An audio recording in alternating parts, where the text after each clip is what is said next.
Hello everyone, कैसे हैं आप सब लोग। Welcome to the channel simple concepts. I am Rashmita. I am your educator for the subject history. So इस video में हम कवर करेंगे हमारा आगे का part of the advent of the Europeans.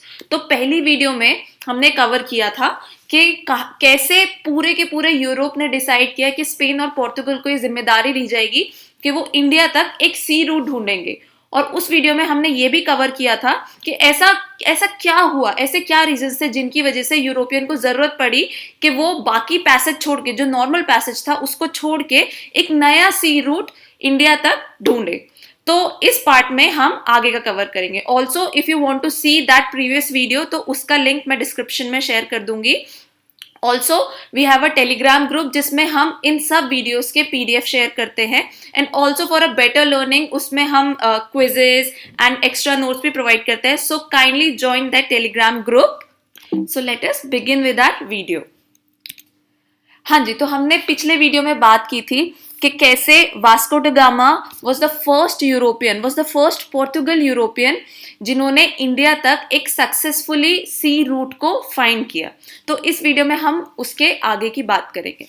तो उसके बाद क्या हुआ, ठीक है। वास्को ड गामा आए, उन्होंने पूरा अफ्रीका का कॉन्टिनेंट कवर करते हुए इंडिया तक एक सी रूट ढूंढा और उन्होंने सबसे पहले कदम रखा इंडिया में कैलीकट में, ठीक है। कैलीकट को हम कोझिकोड के नाम से भी जानते हैं। इसका नया नाम है Kozhikode. It is in Kerala, ठीक है। So he took the help of a Gujarati pilot. उनके जो पायलट थे, जो शिप के जो पायलट थे, उनका नाम था अब्दुल माजिद, ठीक है। The ruler of Calicut at that time was the Zamorin. तो जो जमोरिन थे, जो कैलीकट के किंग थे, उन्होंने उनको विद ओपन आर्म्स वेलकम किया, ठीक है। सिंस द कैलीकट जो है वो एक पोर्ट सिटी है, तो वहां पे नॉट ओनली यूरोपियंस बट और भी जैसे अरब और जो भी लोग ट्रेड करने आते थे। So that's why Zamorin welcome Vasco da Gama with open arms, क्योंकि उन्हें उनके इंटेंशन का कुछ पता नहीं था कि यूरोपियंस किस इंटेंशन से इंडिया में घुस रहे थे। So Arabs were not happy with the coming of the Europeans. As you all know कि Arabs के बीच में और यूरोपियन के बीच में थोड़ी सी तनातनी चल रही थी, बिकॉज Arabs का मोटिव था कि वो खुद जाके यूरोप के मार्केट में इंडिया का सामान बेचे, लेकिन यूरोपियंस को उस चीज से नुकसान हो रहा था। जो वहां के ट्रेडर्स थे उनका पूरा का पूरा बिजनेस डिक्लाइन हो रहा था।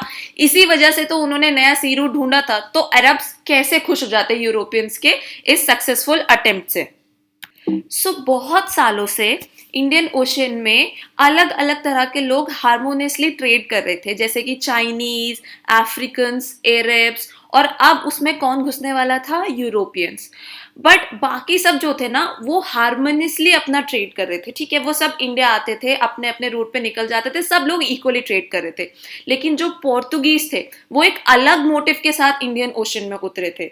दे actually wanted to monopolise over the trade in the eastern part for large profits. उनका मेन मोटिव था कि हमें सबसे ज्यादा प्रॉफिट मिले और हम जो पूरा इंडियन मार्केट है उसके ऊपर मोनोपोलाइज कर सके। मतलब जो और ट्रेडर्स है जैसे एरब्स, चाइनीज या अफ्रीकन्स, उन सबको इंडियन ओशन से बाहर निकाल सके और सिर्फ यूरोपियंस का उस पे राज हो। So Vasco da Gama returned back to Portuguese after 3 months, and he carried a lot of merchandise from India which he sell in Europe at a huge profit. So as you all know कि जो Indian सामान था वो Europe में एक high profit में बिकता था, और वहां पे ऑलरेडी जो एरब्स थे, जो कॉन्स्टेंटिनोपल के जो ऑटोमन टर्क्स थे, उन लोगों ने इंटरमीडिएटरी की तरह काम करना शुरू कर दिया था। तो वो इंडिया आते थे, सामान लेते थे और उसको डबल प्रॉफिट्स पे जाके यूरोप में बेचते थे। अब जब वास्को ड गामा इंडिया आए तो उन्होंने जब वो सामान ले जाके वापस बेचा तो वहां के लोगों को क्या पता चला, वहां के लोगों को पता चला कि there is 10 times difference, money difference between the prices that Arabs used to offer, ठीक है। वास्को ड गामा ने वही सामान जो एरब्स बेचते थे उसको 10 गुना कम दाम पे यूरोपियन मार्केट में बेचा। Seeing this, other European traders follow the same route. तो उस वजह से बाकी जो यूरोपियन ट्रेडर्स थे उनको भी लालच आया, उन्होंने भी सोचा कि हाँ हम भी जाएंगे इंडिया से ट्रेड करने के लिए। With the same purpose a voyage was undertaken by Pedro Alvares Cabral. तो पेड्रो अल्वारेस केब्राल नाम के एक वॉयजर थे, ठीक है, वो भी इंडिया आए फॉलोइंग द सेम रूट, ठीक है। और उन्होंने एक फैक्ट्री सेटअप किया कैलिकट में, ठीक है. He arrived there in September 1500. There was an incident of conflict when Portuguese factory was attacked by the locals in Calicut, resulting in death of several Portuguese. तो क्या था, अब वहां पे बहुत सारे कन्फ्लिक्ट होने लगे बिकॉज जो पेड्रो अल्वरेज थे वो क्या चाहते थे कि कैसे भी करके जो एरब्स थे उनको ट्रेड से हटा दिया जाए, ठीक है. तो एरब्स ने क्या स्टार्ट किया, उन्होंने जो वहां के लोकल लोग थे उनको भड़काना शुरू कर दिया. So there was an incident कि जब पोर्तुगीज फैक्ट्री, जो इन्होंने ये पोर्तुगीज फैक्ट्री कैलिकट में सेटअप की थी, वहां पे जो वहां के लोकल लोग थे उन्होंने अटैक किया. अब उससे क्या हुआ, जो फैक्ट्री में पोर्तुगीज लोग काम कर रहे थे उनकी काफी अमाउंट में डेथ हो गई. In retaliation, Cabral seized a number of Arab ships and killed hundreds of their crews. और रिटेलिएशन में केब्राल ने क्या किया कि बहुत सारे जो अरब शिप्स थे वहां पे उन सबको घेर लिया और उनमें जितने भी क्रूज थे उनको मार दिया. Later he made several peace treaties with local rulers of Cochin and Cananore. तो क्योंकि कैलिकट में ये सब हो रहा था तो केब्राल ने क्या डिसाइड किया कि वो कोचिन और कैननोर से कुछ ट्रीटीज साइन कर लेंगे, like kind of peace treaties, ठीक है, ताकि वो उन जगह पे भी अपनी फैक्ट्री सेटअप कर सके. सो आप एक बार like to get a view, so this is the map of Kerala. ये है कैलिकट, यहाँ पे सबसे पहले वास्को द गामा आए थे, इसी जगह पे अल्वरेज ने अपनी फैक्ट्री सेटअप की थी. उसके बाद उन्होंने कैननोर और कोचिन से अपने treaty like the peace treaty sign की. उसके बाद क्या हुआ, after all this Vasco da Gama again return to India in 1501. Vasco da Gama वापस चले गए थे लेकिन वहां के किंग ने उन्हें दोबारा से इंडिया वापस भेजा. And this time he came with the intentions to exclude Arab merchants from trade with India.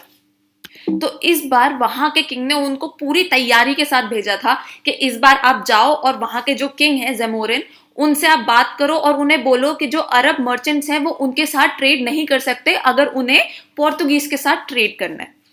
So the Vasco da Gama put his proposal forth to the Zamorin but the king declined to exclude Arabs from trading with India.